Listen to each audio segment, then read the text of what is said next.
Right, hi guys, welcome back to our video again. So in this video, we gotta do a major servicing to this GS310. We gotta remove the tank and do a valve clearance, also inspect the spark plug, and then exchange the coolant fluid, because last time we did it, it's more or less like cleaning kind of process. After a few months, we want to drain out and see how dirty it is, and then also add some coolant additive to see whether it really works. Then we also replace the engine oil and also install some small little accessories along the way.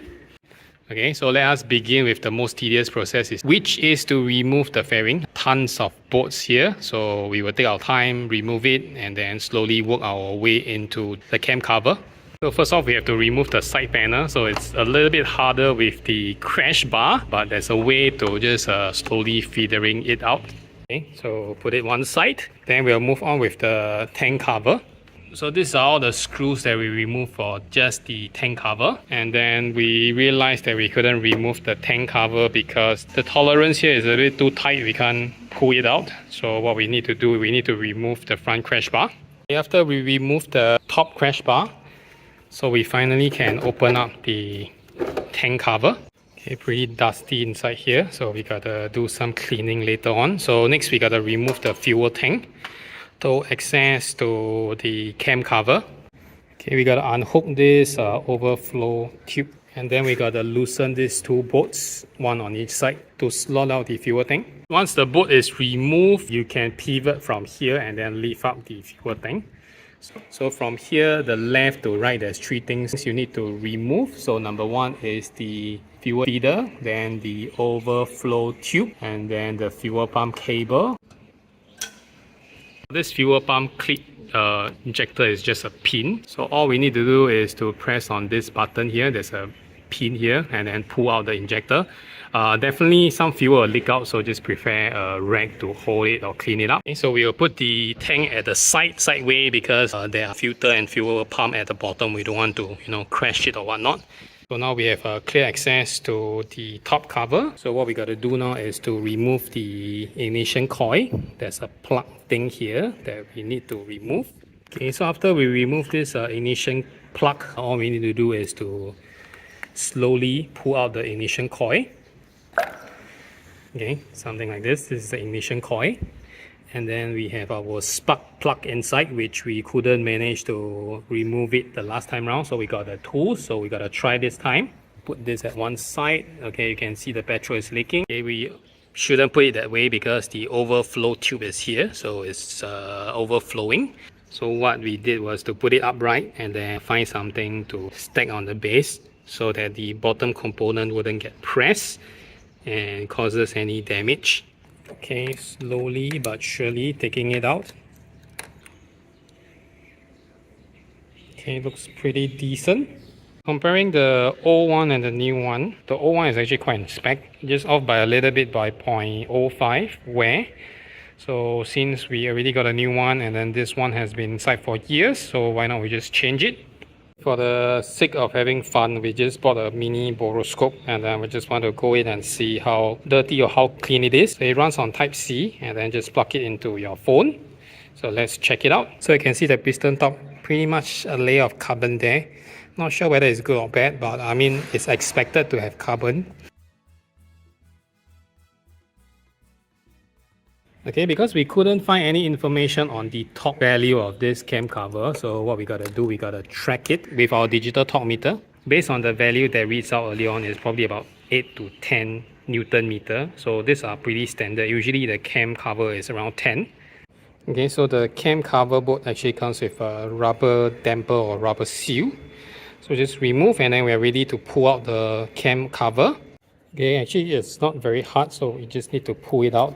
This doesn't have any pressure on it. So the tough part is actually you gotta take it out from that tight space. So we need both hands to feather this thing out, so we will be right back. So we took it out. So this is the cam cover, looks pretty clean. And then there's this gasket or the damper here, so we need to take it out as well. Okay, so this is the gasket. So just put it here at one side, so just to keep it in shape. The gasket is pretty hard from the other brands that I actually handle with. So we will remove this cover for this video purposes just to have a better access or a clearer view for the overhead camshaft. So when we spin the crank later on at the other side, you will be able to see the exhaust and intake marking here. Okay, so with the panel removed, you can see the exhaust and the intake, which is pretty interesting. I thought this is supposed to be intake, this is supposed to be the exhaust. Interesting. Did they put it wrongly? Okay, so we gotta open the cover here on the left side. So it's just a little window for you to move the crank. Let's see what's the sizing here. Okay, so it's a 12 mm, so we just need to spin it. Then we'll go around to observe the marking. So basically there's an intake and there's an exhaust here printed on both the crank gear here. So we align the intake side with the intake line that is flush towards this line. The exhaust side that is flush towards the metal casing. So now we can start to use the feeler gauge to measure the gap. So based on the factory specs, the intake, which is this one here, for this engine is actually inverted. The exhaust is actually at the back instead of at the front.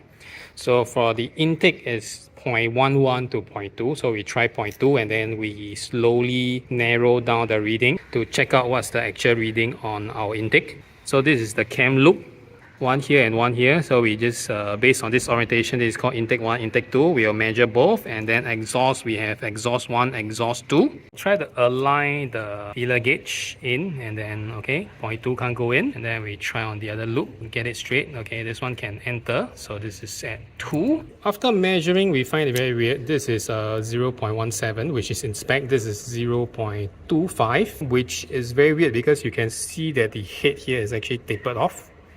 So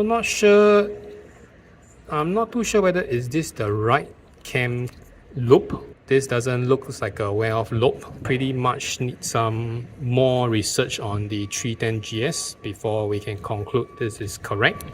So, but nevertheless, we just record down the reading.